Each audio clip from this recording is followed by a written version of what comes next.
بچه‌های عزیز، این فیلم آشنایی با ابزار و مواد بود. بچه‌های عزیز، امروز میخوام راجع به ساختمان ناخن بهتون یه اطلاعاتی بدم. الان میخوایم یه ناخن براتون بکشیم و اجزای تشکیل دهنده ناخن رو براتون معرفی کنیم. به این قسمت ناخن میگن صفحه یا سرفکت ناخن.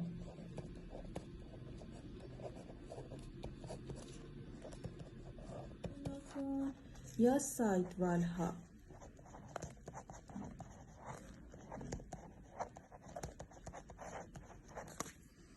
این قسمت های منحنی نزدیک به ریشه میشه سینوس ناخن که نقش خیلی مهمی توی مانیکور دارن.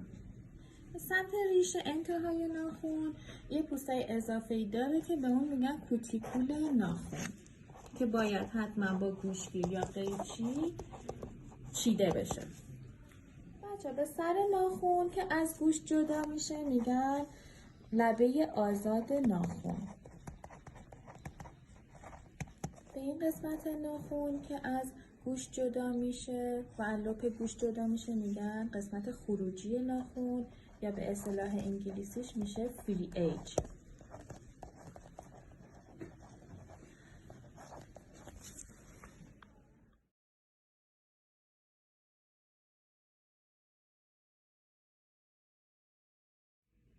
بچه های عزیز، این کلا توضیحی بود راجع به ساختمان و ساختار ناخن.